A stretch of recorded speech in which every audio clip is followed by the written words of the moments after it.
no salutations, because I am super serious right now. We live in a highly sophisticated society with a strict code of conduct. We must maintain a high standard. There are rules. You can't just wear a pair of J's without knowing the entire history of every game that Michael Jordan has ever been in. Did you know he played with cartoons at one time? Space Jam. Fake fans, let me cancel those raffle tickets you did for the Blue Cement 3s. Hello, Foot Asylum? Maybe it's my fault. Maybe I've been going soft during these sick fit vibe checks. Or maybe I haven't communicated the importance of capitalistic overconsumption. Fabiana says you've been buying second-hand clothes from an app called Depop. Okay. Here's what we're gonna do. We're gonna have to go back to basics for a little bit of re-education, and we'll just have to learn the fundamentals from the top. The cardinal sins of fashion. Battle of the brands. For thousands of years, brands have been making sure that you know who they are with their various cryptic icons and patterns that have been so reinforced, marketed, and drilled into your skull that you can identify them instantly. So much so that these very symbols have become the fashion, but there is an alchemy to it. You can't just throw multiple logos together. These symbols have taken on a life of their own. They're tribes now. Nike and Adidas, no. Crips and Bloods, it's that serious. Which on the surface sounds insane, sounds stupid. You actually listen to this kid. But if I could make a comparison mixing these two brands, it's a bit like wearing an Arsenal t-shirt with Chelsea shorts, going to a Man City game shouting for Lionel Messi. Which kind of makes sense if you think about it. We give so much meaning to these symbols that seeing them all together in one place can tear apart the fabric of AW21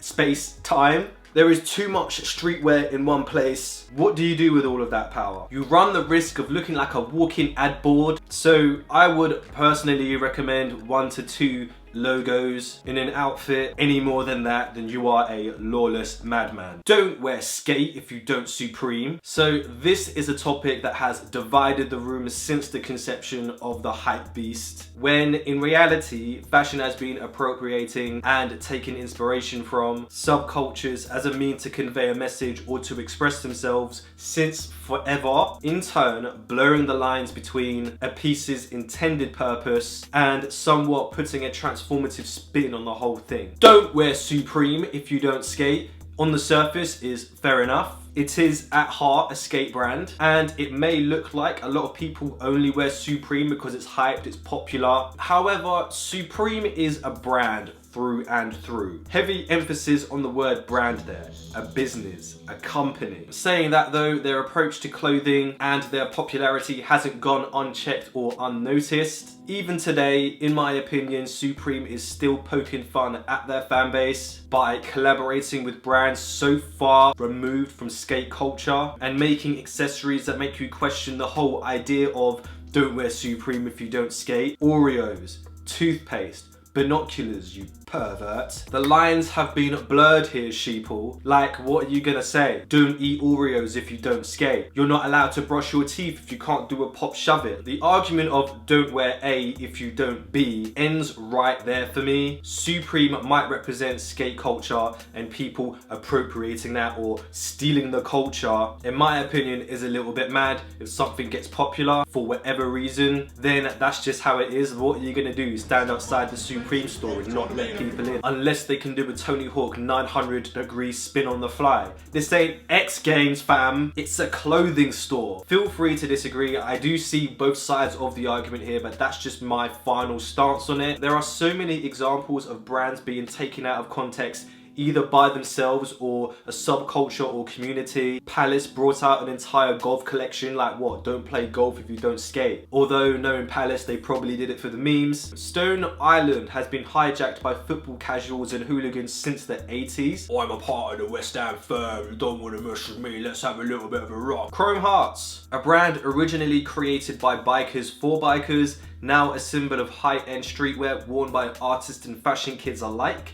Nike Air Jordan, a brand created to produce basketball sneakers and apparel, now a highly coveted collectible fashion item that has its own stock market resale economy. For better or worse, whether you like it or not, brands are transformative concepts that can represent more than one theme at a time, and in more cases than not, can help a brand grow. On the flip side to all that, I understand that some people are really invested into these brands, and then all of a sudden, just because it's popular, you'll get someone who is literally just interested in the clothes and not the culture behind it. The point is, brands are businesses, everything changes, it's not that deep. Fashion moves in mysterious ways. Clash of the colours. What is man's greatest mystery? The pyramids?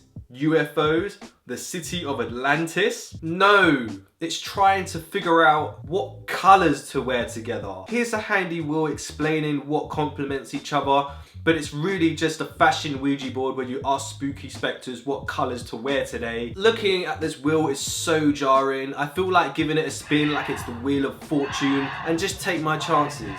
Never mix these colours together, but here's some examples of outfits that make these colours work. I don't know. All I know is the one combination that should never ever be put together. Like, if you put these two colours together, then you are madman. Don't you ever mix black and blue together, except when you do. Black and blue has been collectively accepted as the poster child of colours that don't go together.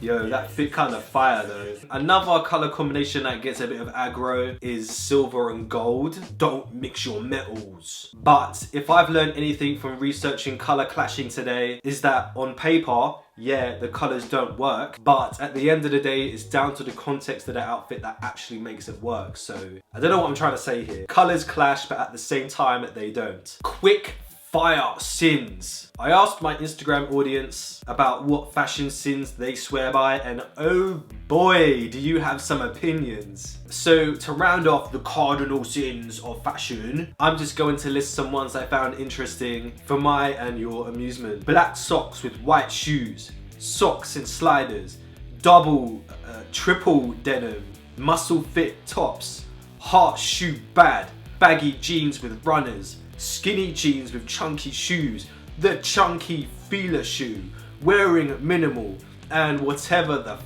this is. The cardinal sins of fashion. You made it to the end. Oh my god, what are you doing here? I'll be honest with you, I don't know what today's video was. I just thought to ramble on about some opinions that I have on like fashion faux pas. I posted a picture of myself wearing these Nike GTS's with some Adidas socks, and I was thinking, oh, this is a fashion no-no that I've done completely by accident on purpose. Let's see what people have to say about this. And people actually felt compelled to tell me that this was a big no-no. Go home, you should be ashamed of yourself. So I thought to turn this into a whole video because I know there's like this massive unwritten rule book of the do's and don'ts of fashion, but in the end I think I just wanted to tear down the ridiculousness of it all. So if you want a takeaway message from today's video, it's do whatever you want. Like literally, I don't care, nobody cares, and if they do care, then they're deep in fashion too much. And that's basically the feel-good message I wanted to give everyone today. So I am very interested to see if I've missed out any cardinal sins. Let's get some feuds going in the comment section down below. Of course, I had my own opinions. Feel free to agree or disagree. Like this video, dislike this video, then like the video again. Subscribe to the YouTube channel. Animation. What? I didn't know I had to do it like that. That's amazing. Thank you guys for watching my video. You guys are the best, and I will see you. I got the Rona.